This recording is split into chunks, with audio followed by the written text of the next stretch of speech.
received shrapnel wounds to his hands and arms. But you stayed on to cover that withdrawal and gather up the wounded from your company and fought your way back through enemy lines. I didn't consider I was risking my life. I considered I was doing the job that I was sent there to do and the one that I volunteered to do. Kontum Province, South Vietnam. May 24, 1969. Warrant Officer Keith Payne, Australian Army Training Team Vietnam, stood on a jungle ridge watching enemy mortar rounds impact around his position. The 212th Company, 1st Mobile Strike Force Battalion, 135 indigenous Montagnard soldiers under his command. They'd been holding this position for 3 days. 3 days of constant North Vietnamese army probing attacks. 3 days of watching the enemy build up forces in the jungle below. 3 days knowing that when the main assault came, it would be overwhelming. Keith Payne was 36 years old, born in Ngam, Queensland in 1933, raised during the Great Depression and World War II. Joined the Army at 17 after punching out his apprentice master at a furniture shop.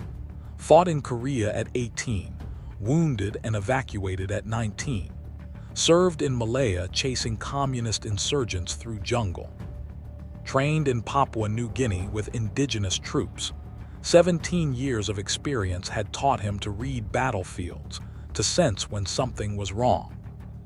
And right now, everything was screaming that they were about to be hit harder than anything this company had ever faced. At 18:47 hours, the assault began, not with probing fire. With concentrated mortar barrages from multiple positions, walking systematically across the ridge, professional fire, regimental strength. This wasn't a local Viet Cong force.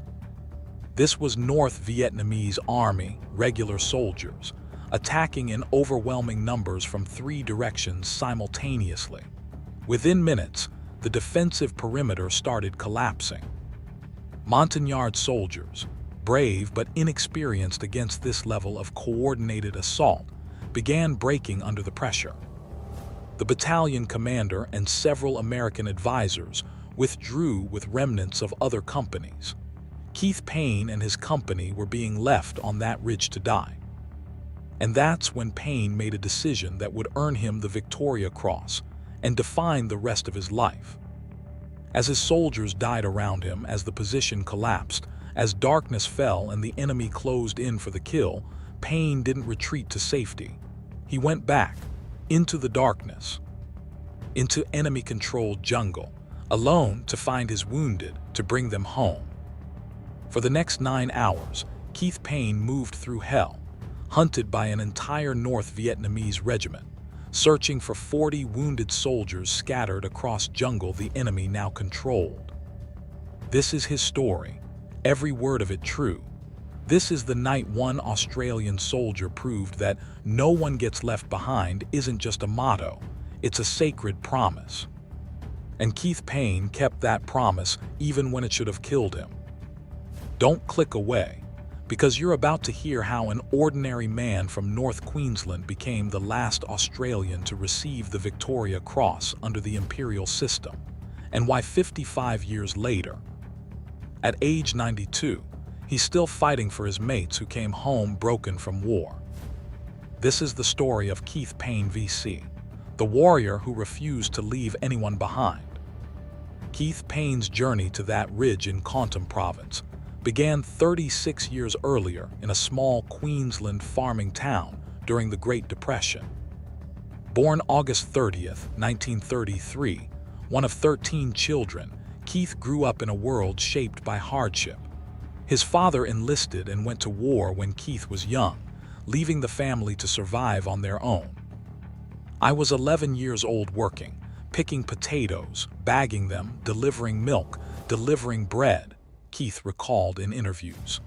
The younger generation had to do it because there was no menfolk. Schooling became secondary. We were surviving, keeping families alive. When World War II reached Australia's doorstep with Japanese attacks on Darwin and Papua New Guinea, North Queensland lived under constant threat. General MacArthur established the Brisbane Line, effectively writing off everything north of Brisbane as indefensible. Towns like Ingam dug trenches, held air raid drills, and waited for invasion that mercifully never came. This childhood forged something in Keith Payne: responsibility, resilience. The understanding that when things get hard, you don't quit, you do what needs doing.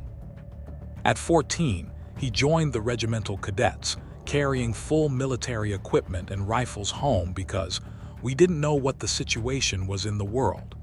At 17, after an altercation with his apprentice master at a cabinet-making shop, where Keith punched him and got sacked, he walked straight to Brisbane and enlisted in the Australian Regular Army. "That was my entrance into the Regular Army," Keith said with characteristic understatement. "I went straight back to Brisbane, recruit training, battle training, then posted overseas to Japan before going to Korea. Korea shaped him as a soldier."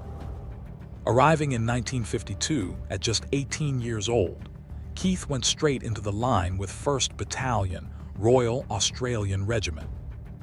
The war had stabilized into static positions, both sides dug in, patrolling and fighting in brutal winter conditions. The weather was bitter, Keith remembered, bloody hard. The older soldiers from World War II couldn't stand the cold. They shifted them out and sent us young ones. We stood the cold, but believe me, it was bloody hard. Keith spent 7.5 months in Korea before becoming a casualty. Wounded, evacuated through the Indian Field Mass Unit by helicopter, flown to Japan for recovery. At 19 years old, he returned to Australia as a wounded veteran, but the Army had become home. Over the next 15 years, Keith Payne built a career as a professional infantry soldier. Malaya, hunting communist insurgents through jungle, learning the patience and fieldcraft that would save his life years later. Papua New Guinea, training indigenous soldiers with the Pacific Islands Regiment, learning to work with troops from different cultures. Diving qualifications, parachute training, cliff rope and climbing, small-scale raid tactics. He became the kind of soldier other soldiers wanted leading them. Competent, calm under pressure. Someone who genuinely cared about the men under his command. In 1954, Keith married Florence Plaw, a member of the Women's Royal Australian Army Corps. "Boy meets girl in 6 weeks and we became engaged," Keith said. 70 years of marriage now, 5 boys. She's been with me through everything. In February 1969, Keith Payne was posted to the Australian Army Training Team, Vietnam. He'd been waiting for this deployment, had trained for it, understood what it meant. American and Australian advisors working with South Vietnamese and indigenous Mobile Strike Force units, operating deep in enemy territory, conducting reconnaissance and direct action missions. In May 1969, Payne was appointed company commander of the 212th Company, 1st Mobile Strike Force Battalion. 135 Montagnard soldiers, indigenous mountain people recruited to fight the North Vietnamese. Good troops, loyal, but inexperienced. Keith had them for 1 week of training between his first operation and the battle that would change everything. The week before May 24th revealed something about Keith Payne's leadership that explains what happened on that ridge. After his first small firefight with the company, Keith noticed his soldiers weren't firing accurately. They were shooting, but where the ammunition was going, bugger I know, he said. So he requested and got a week's training cycle, not for himself, for them. Marksmanship, fire discipline, working together as a unit. The connection between the soldiers and myself, Keith explained. After that training, suddenly on the next operation I had 4 soldiers around me, self-appointed bodyguards. I thought, well, I must be on a good foot here. The Montagnard soldiers couldn't pronounce Keith. They called him Kit, and Kit became like family. They stuck by me and that's why I had to stick by them, Keith said simply. You do those things. This loyalty, earned through respect and training, would become crucial on May 24th when everything went to hell. The 212th Company moved into position on a ridge near Ben Het Camp on May 23rd. Intelligence indicated enemy activity in the area, but nothing suggested what was actually coming. Keith positioned his company on a small feature, established defensive positions, sent out clearing patrols, standard procedure. At 1830 hours on May 24th, the North Vietnamese army attacked with overwhelming force. Not a company, not a battalion, elements of the 66th NVA regiment. Approximately 2,000 soldiers hitting 135 defenders from 3 directions simultaneously. We were holding them, Keith recalled. I was using grenades, rifle fire, machine gun fire. But it got too heavy because the enemy started closing in on our right flank. We had to withdraw. In those first minutes, Keith was hit. Shrapnel from a grenade burst, lodging in his skull, arms, and hands. Blood ran into his eyes. His left hand barely functioned. He kept fighting. The defensive perimeter collapsed under the coordinated assault. The battalion commander and American advisors withdrew with remnants of other companies. Keith Payne's company was being overrun. Standard doctrine: fighting withdrawal, preserve combat effectiveness, extract to fight another day. Keith made a different choice. I decided to try and get some of the wounded off the hill, he said. He organized a covered withdrawal, positioned himself at the rear, the most dangerous position, throwing grenades and firing to buy time for soldiers to escape. About 50 made it down the ridge toward friendly lines. Then Keith went back. I bumped into 2 of the enemy, he recounted. We engaged. I got out. He killed both North Vietnamese soldiers at close range and kept moving back toward the position his company had just evacuated, back into an area now swarming with enemy forces. Looking for the wounded who couldn't walk, couldn't escape, couldn't survive without help. Looking for his men, the ones he'd promised he wouldn't abandon. What Keith Payne did over the next 9 hours defies easy explanation. Moving through jungle controlled by an entire regiment of North Vietnamese soldiers, wounded, alone, finding scattered soldiers and bringing them to safety. I was Johnny on the spot, Keith said when asked about fear. I think I had probably the most training and most capable of doing what had to be done. I was being careful. I was planning all the time. I had too much to think about to be frightened. But the bare facts don't capture the reality, the darkness, the sounds of enemy soldiers searching the battlefield. The wounded men hiding in terror, certain they'd been abandoned. The physical exhaustion of carrying and dragging men through jungle. The shrapnel wounds in Keith's own body that he ignored because stopping meant dying. Keith found them scattered across the ridge and slopes. Some had crawled into cover and were hiding, listening to enemy patrols moving past in the darkness. Some were unconscious from blood loss. Some were too badly wounded to move but still alive, waiting to die or be captured. He found them one by one. A young soldier with shattered legs from RPG shrapnel, crying, certain he'd been left behind. Keith knelt beside him, covered his mouth to keep him quiet, and whispered in broken Vietnamese, "I came back. You're going home." He fashioned a drag harness from equipment webbing, hooked it around his own shoulders, and dragged the boy through jungle toward a rally point he'd identified. Then he went back for another, a soldier with a sucking chest wound, barely conscious.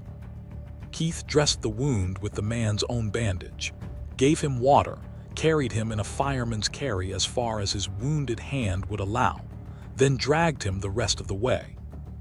Then back for another, a soldier trapped under a fallen tree, pinned by debris. Keith spent 20 minutes working quietly, lifting debris piece by piece, while North Vietnamese soldiers searched the area with flashlights less than 50 meters away. He freed the soldier, carried him to safety, went back for another. For 9 hours, Keith Payne moved through that hell, carrying soldiers, dragging soldiers. talking to them in the darkness, keeping them calm, keeping them quiet, keeping them alive. "You're not dying tonight," he told them. "I didn't come back for corpses. Stay with me. Stay quiet. Stay alive. We're going home." He gave them his water. He dressed their wounds with torn uniform and their own bandages. He found them in pairs and small groups, organized the least wounded to help carry the most wounded, sent them moving toward friendly lines with whispered instructions. He found them alone, terrified, and the look in their eyes when they realized Kit had come back, that he'd kept his promise, stayed with Keith Payne for the rest of his life. The North Vietnamese knew someone was moving through their area. They heard sounds. They found trails. They hunted for whoever was evacuating wounded from the battlefield. 3 times Keith hid in vegetation while enemy soldiers passed within touching distance. Once, he and a wounded soldier were caught in a beam of a flashlight. Keith froze. The wounded soldier stopped breathing from fear. After an eternity, the light moved on. The enemy were looking for a large rescue force. They couldn't conceive that one man, wounded, was doing this alone. Keith's jungle craft, learned in Malaya and Papua New Guinea, kept him alive, moving through dead ground, using terrain masking, navigating by stars when he could see them through canopy. He knew this ground. He'd studied the maps. He knew where friendly lines were, where rally points needed to be, how to move wounded men through jungle at night without making noise. Around midnight, Keith had consolidated about 27 wounded soldiers at a rally point. Most could walk with assistance. Some had to be carried. All were exhausted, in pain, terrified, but alive because one man refused to leave them. He organized them into a column, walking wounded supporting each other. Most seriously wounded on improvised stretchers. Keith positioned himself at rear, covering movement, making sure nobody fell behind. They moved at perhaps 100 meters per hour, painfully slow. Every sound a potential compromise, every meter a victory. At 3:20 hours, the column ran into a North Vietnamese listening post. Brief, vicious firefight. Keith charged the position with his rifle, emptied his magazine, killed 2 enemy soldiers, scattered the rest. The firing stopped, but damage was done. Every NVA unit in the area now knew where they were. Keith accelerated the column's pace. Behind them, enemy forces organized, voices shouting commands, equipment rattling as troops mobilized. The hunt was on. For 3 hours, Keith led his column through jungle in darkness, pursued by forces that outnumbered them 20-1. Several times, rearmost soldiers reported seeing flashlights behind them. Twice, rifle fire cracked overhead. Keith kept them moving. At 5:20 hours, with dawn approaching, Keith spotted American fire base, 2 kilometers from where the battle had started. He approached cautiously, identifying himself, guiding his column in. American soldiers stared in disbelief at the blood-soaked Australian warrant officer, leading 40 wounded Montagnard soldiers out of jungle controlled by an NVA regiment. The American base commander approached. "How the hell did you get them out?" Keith's response became legendary. "I didn't consider I was risking my life. I considered I was doing the job I was sent there to do, the one I volunteered to do." Then his legs gave out. Medics rushed forward. Keith's wounds were worse than he'd acknowledged. Shrapnel in skull, hands, arms, multiple lacerations, severe dehydration, borderline shock from blood loss. He'd been operating on adrenaline and will for 9 hours. Now that his men were safe, his body admitted it couldn't continue. The citation for Keith Payne's Victoria Cross, read by officials in formal ceremonies, cannot capture what those soldiers experienced that night. The official words speak of heroic personal efforts and exceptional bravery. They don't speak of the fear, the darkness, the certainty of death transforming into hope when Kit came back. One of Keith's self-appointed bodyguards, interviewed years later, tried to explain. "We heard him in the darkness, whispering our names. We thought we were dead. The Americans had left. Our officers had left. We were alone with enemy everywhere. Then we heard Kit. He came back. He promised no one gets left behind. He kept his promise. Another soldier Keith rescued that night said simply, "He was our father, our brother, our commander. He would not leave us. We knew this." When he came back through the enemy to find us, we knew Kit was truly a warrior. The statistics cannot measure the impact. 40 men who would have died or been captured survived because one man refused to abandon them. 40 men who told their children and grandchildren about the Australian who came back for them. 40 families who exist today because Keith Payne kept a promise. The Australian government recognized his actions with the Victoria Cross, gazetted September 19, 1969. The citation concludes, "Warrant Officer Payne's repeated acts of exceptional personal bravery and unselfish conduct in this operation were an inspiration to all Vietnamese, United States, and Australian soldiers who served with him. His conspicuous gallantry was in the highest traditions of the Australian Army. The United States awarded him the Silver Star. The Republic of Vietnam awarded him the Vietnam Gallantry Cross with Bronze Star. Keith received his Victoria Cross from Queen Elizabeth II aboard the Royal Yacht Britannia in Brisbane on April 13, 1970. He became a freeman of his hometown. A park in Brisbane was named after him. But none of the medals, ceremonies, or official recognition captured what the action actually cost Keith Payne.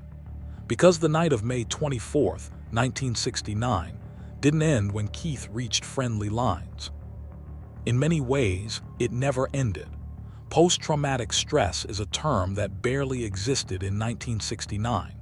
Soldiers who couldn't cope after combat were considered weak.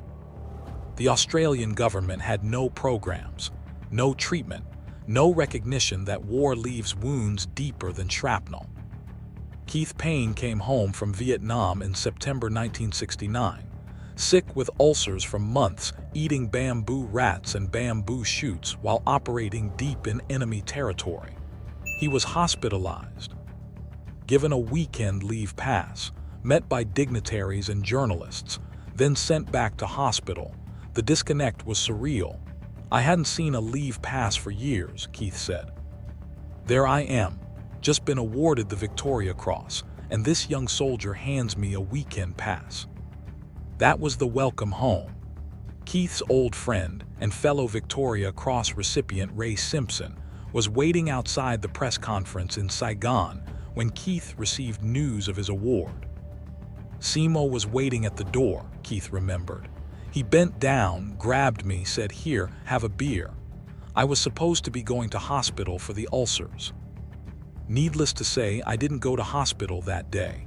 We went to the pub. That moment of joy, two warriors celebrating survival and recognition, was the high point. The decades that followed were harder than any battle. Keith returned to duty, posted to Royal Military College Duntroon as an instructor in 1970, posted to 42nd Battalion, Royal Queensland Regiment. Served in Oman in the 1970s with British forces.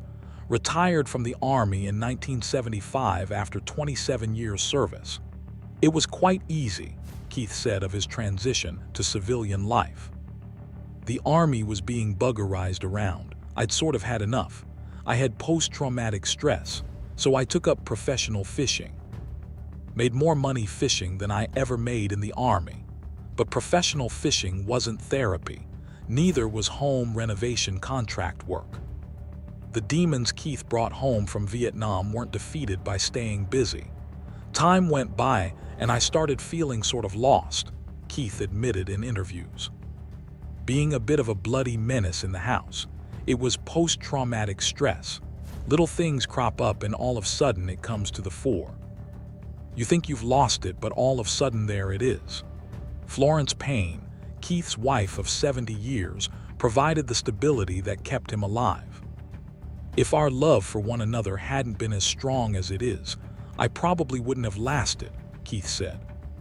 She's been with me through everything, but love wasn't enough to heal wounds carved into Keith's soul on that ridge in Kontum Province. The nightmares, the guilt, the faces of soldiers he couldn't save, the constant replay of decisions made in darkness and blood. Nobody that's ever had post-traumatic stress will ever get away from it, Keith said.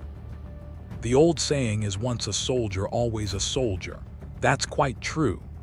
In 1978, Keith lost his first mate to suicide from post-traumatic stress. The death hit him like a mortar round. I asked myself why, what happened, what is the government doing? Keith discovered the answer was nothing. The Australian government's response to post-traumatic stress in the 1970s was the same as World War I. Lock them in asylums and forget them. They had these bloody lunatic asylums, Keith said, voice tight with anger. World War I blokes went into lunatic asylums and were forgotten, buried in a piece of dirt with no record. That's simply not on to the veteran community, not on to those prepared to give their life for their country. Keith Payne's second war began in the late 1970s and continues today. Not fighting enemy soldiers, but fighting bureaucracy, indifference, and institutional failure to care for veterans. Over the years, hearing of more suicide, I've been chasing post-traumatic stress and expressing it to government for quite a number of years, Keith explained. His advocacy took many forms: personal intervention for individual veterans struggling with Department of Veterans Affairs. I'd get invited to Darwin for Anzac Day, Keith said. I get there and bang, bang, bang, there's 4 veterans with body problems. On the phone I go. Surprising what I could get done with senior people in DVA just by using the phone without the bloody paperwork. Working with Paul Ramsay of Ramsay Healthcare to establish the Keith Payne unit at Greenslopes Hospital in Brisbane, a dedicated facility for veterans with post-traumatic stress. Paul invited me to his mansion overlooking Sydney Harbour Bridge, Keith recalled, showed me plans for the hospital. He tapped this building isolated at the back and said, "This is the KPU." He named a building after me. That was to be the Veterans Wing. Keith visited the Keith Payne unit recently. There's 27 vets there now with post-traumatic stress, 7 of whom are suicidal. It needs renovation, extension. I want it extended to cover first responders. Police, ambulance, nurses, cattlemen, anybody with post-traumatic stress. For 45 years, Keith Payne has been fighting for better treatment of post-traumatic stress, advocating for recognition, for funding, for acknowledgement that invisible wounds need treatment as much as physical wounds. After all these generations, all these campaigns, 2 world wars, nothing has been done to try and cure to a certain extent people with post-traumatic stress and get them back into the workforce, Keith said. They're waiting for somebody to do something. Sometimes the waiting overcomes them and they take it upon themselves to finish life. We can't let it go another generation. Keith's advocacy extends beyond post-traumatic stress to all veteran issues: housing, employment, medical care, respect.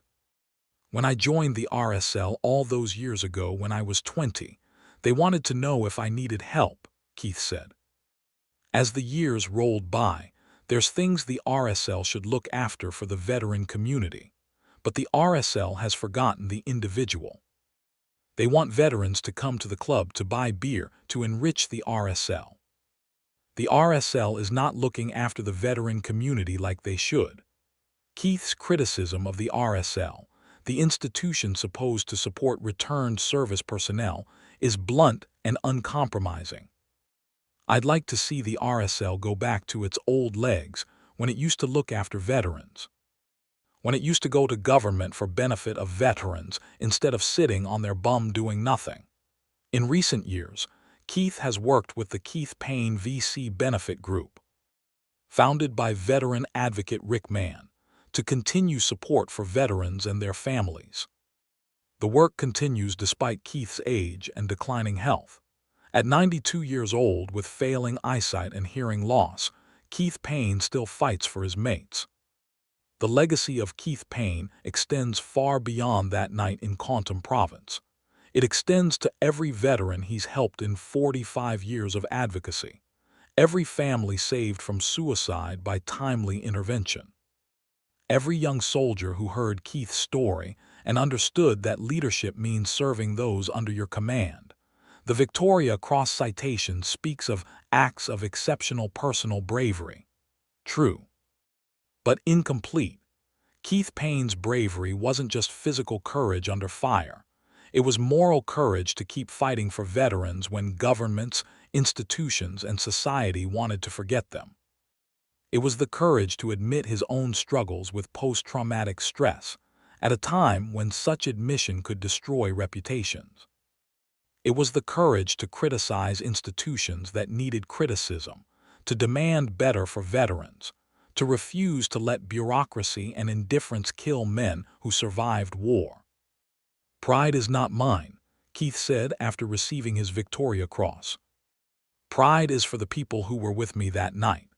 This humility, this deflection of glory to those he served with, defines Keith Payne more than any medal.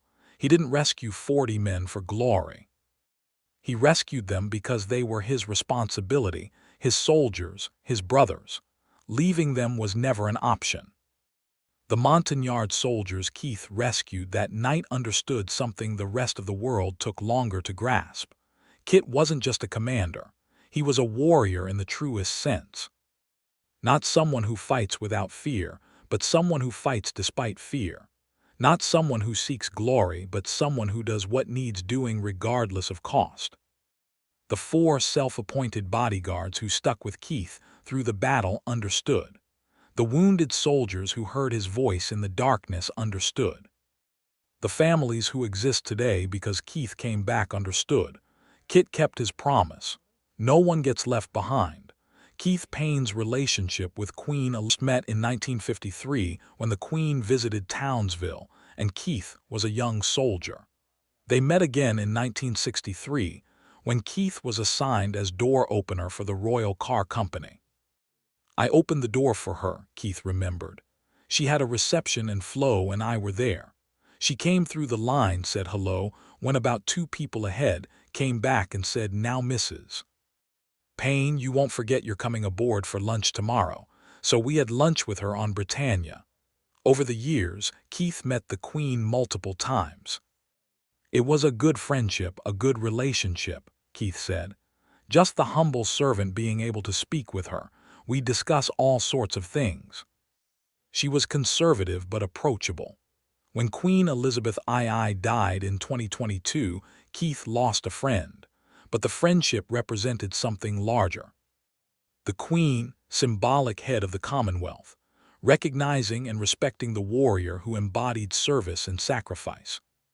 Keith receiving his Victoria Cross from the Queen aboard Britannia in 1970 wasn't just ceremony. It was acknowledgement that true nobility comes not from birth, but from character demonstrated under the worst circumstances imaginable. At 92 years old, Keith Payne remains the oldest living Victoria Cross recipient in the world and the last Australian to receive the VC under the imperial system. He lives in Queensland with Florence, his wife of 70 years, surrounded by 5 sons and their families. His autobiography, No One Left Behind, published in recent years, tells his story in his own words for the first time. The book doesn't glorify war. Keith has been adamant about that. "War itself is horrific," he said. "It's a horror story. It should never be dressed up as something glorious. The book does glorify something else: loyalty, courage, and the bond between soldiers that transcends nationality, language, and circumstance." When Keith talks about his service, he doesn't talk about medals or recognition. He talks about the soldiers, the Montagnard troops who called him Kit, the Australian diggers who served alongside him in Korea, Malaya, Papua New Guinea, Vietnam, and Oman, the American advisors who fought beside Australian forces in Vietnam. The Vietnamese soldiers who trusted foreign advisors with their lives. The thing I'd tell my 18-year-old self, Keith reflected when asked what advice he'd give young Keith Payne. Do what you've done and do it as best you can. For young people considering military service, Keith's advice is simple: care with your training and be a friendship to your service. These words, simple and profound, capture Keith Payne's philosophy. Excellence through training, loyalty through friendship, service through commitment. The night of May 24, 1969, was the ultimate expression of this philosophy. Keith's training, accumulated over 17 years of service, gave him the skills to navigate enemy-controlled jungle and darkness. His friendship with the Montagnard soldiers gave him the will to go back when every survival instinct screamed to escape. His commitment to service gave him the strength to continue for 9 hours when wounds, exhaustion, and fear should have stopped him. Keith Payne didn't perform superhuman feats that night. He performed human feats at their absolute limit. The difference between Keith and others isn't that he didn't feel fear. He felt it acutely. The difference is that he mastered the fear, channeled it into focused action, and refused to let fear override responsibility. I was being careful, Keith said. I was planning all the time. I had too much to think about to be frightened. This is the warrior mindset. Not absence of fear, but management of fear. Not rushing blindly, but moving deliberately. Not abandoning thought, but thinking faster and clearer than the enemy. Keith Payne proved that ordinary men from ordinary backgrounds can achieve extraordinary things when tested. He grew up poor in Depression-era Queensland, left school early to work and support family, became an apprentice cabinet maker, had no special advantages, no elite education, no privileged background. What he had was character, work ethic, loyalty, courage. And when the moment came that tested every quality he possessed, Keith Payne didn't break, he delivered. The cost of that night continues today. Post-traumatic stress is a life sentence, not a temporary condition. Keith still struggles with memories, triggers, flashbacks. I just used to treat the day as the day came, Keith said of managing PTSD. Treat the day as it was. Little things crop up and suddenly it comes to the fore. But Keith refuses to let PTSD define him or stop him from helping others. His advocacy for veteran mental health, his work establishing treatment facilities, his personal intervention for struggling veterans, all of it continues. My eyesight doesn't allow me to read now, Keith acknowledged, so I'll have to have a secretary alongside me, but I'll still concentrate on veteran issues. Hopefully before I pass, something concrete has happened. This is Keith Payne's final mission. Not fighting enemy soldiers, but fighting institutional indifference to veteran suffering. The mission is personal. Keith knows what it's like to struggle with invisible wounds. He's lost mates to suicide. He's watched good men destroyed by trauma that society refused to acknowledge or treat. 7 veterans are suicidal right now in the Keith Payne unit, Keith said. 27 veterans total receiving treatment. After all these campaigns, 2 world wars, nothing adequate has been done. We can't let it go another generation. The urgency in his voice, even at 92, is palpable. This isn't abstract advocacy. This is personal. These are his brothers, his mates, his responsibility. Just like the 40 men he rescued in 1969, just like every veteran he's helped in 45 years since, no one gets left behind. The promise Keith made to Montagnard soldiers in a jungle firebase in 1969 extends to every veteran struggling with post-traumatic stress in 2024. Kit keeps his promises. Keith Payne's story is fundamentally about promise-keeping. The promise to soldiers under his command that he wouldn't abandon them. The promise to his wife Florence that he'd come home and build a life together. The promise to veterans that he'd fight for better treatment and recognition. The promise to Australia that he'd serve with honor and distinction. Every promise kept, even when keeping those promises cost everything. The Victoria Cross citation concludes that Keith's actions were in the highest traditions of the Australian Army. True, but incomplete. Keith's actions were in the highest traditions of humanity. Loyalty, courage, self-sacrifice, love for brothers in arms that transcends self-preservation. These aren't uniquely Australian virtues. They're universal human virtues expressed at their absolute peak, by one man on one night when everything was at stake. 55 years after that night in Kontum Province, the soldiers Keith rescued are grandfathers now. Some have died of old age, having lived full lives they wouldn't have lived if Kit hadn't come back. Their children and grandchildren exist because of decisions Keith made in darkness and blood on May 24, 1969. This is the true measure of Keith's heroism, not medals, not ceremonies, not official recognition, though all are deserved. The true measure is the ripple effect of lives saved extending through generations. 40 men became fathers. Those fathers had children. Those children had children. How many people exist today, people who laugh and love and live because Keith Payne refused to leave anyone behind? The number is incalculable, the impact unmeasurable, the gift beyond price.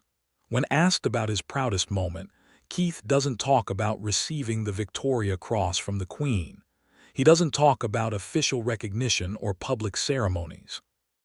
Pride is for the people who were with me that night, Keith said. The soldiers who stuck with me, the mates who fought alongside me. That's where the pride is. This humility, this redirection of glory to those he served with, is perhaps Keith Payne's most remarkable quality. A man who did something genuinely heroic, who received his nation's highest honor, who became a legend in military history, refuses to accept that the heroism was individual. I was Johnny on the spot, Keith said. I had probably the most training, most capable of doing what had to be done. That's all. That's not all. That's everything. Being the person capable of doing what had to be done. Having the training, experience, courage, and character to act when action was desperately needed. Keeping promises when breaking them would be easy and understandable. That's not just being a good soldier. That's being a good human. Keith Payne's legacy will outlive him. The Keith Payne unit at Greenslopes Hospital will treat veterans for generations.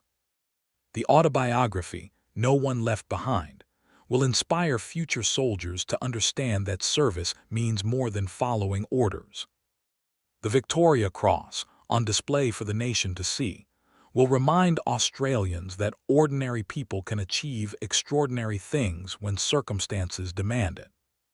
But perhaps the most important legacy is simpler. Keith Payne proved that no one gets left behind isn't just a motto, it's an obligation, a promise. A sacred trust between warriors that transcends nationality, language, circumstance.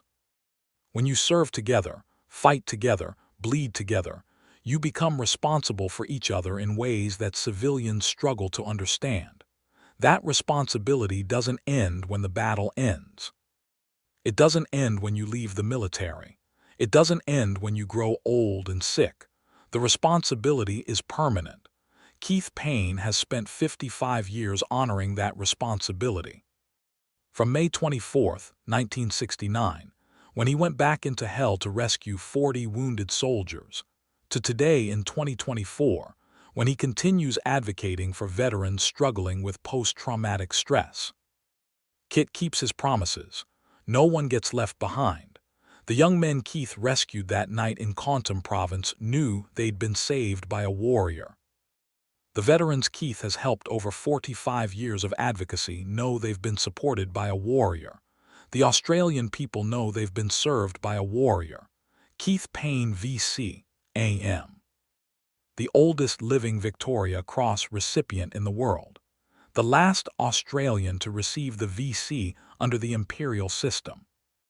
A boy from Kontum, Queensland, who became a man in Korean winters, a soldier in Malayan jungles, a warrior on a Vietnamese ridge, and a veteran advocate who refuses to stop fighting for his mates. No one gets left behind. That's not just Keith Payne's story. That's Keith Payne's life. That's Keith Payne's promise. And 55 years later, at 92 years old, with failing eyesight and lifelong post-traumatic stress, Keith Payne is still keeping that promise, still fighting for veterans who need help, still refusing to abandon anyone under his care, still proving that warriors don't retire, they just change battlefields. The ridge in Kontum Province was Keith's first battlefield of national recognition. The halls of government, the offices of bureaucrats, the hospitals and support centers where veterans seek help, these are Keith's battlefields now. And he fights them with the same courage, determination, and refusal to quit that he showed on May 24, 1969. This is Keith Payne VC. This is his story, every word of it true. Every word of it earned. Every word of it proof that one person, one promise, one night of courage can echo through generations. No one gets left behind. Keith Payne came back for 40 men in 1969. And he's been coming back for veterans ever since. That's what warriors do. That's what heroes do. That's what Keith Payne does. And his fight continues until every veteran who needs help receives it, until every family devastated by veteran suicide is prevented, until every promise made to those who served is honored by the nation they served. Keith Payne won't stop until that mission is complete, because Kit keeps his promises, always has, always will. No one gets left behind.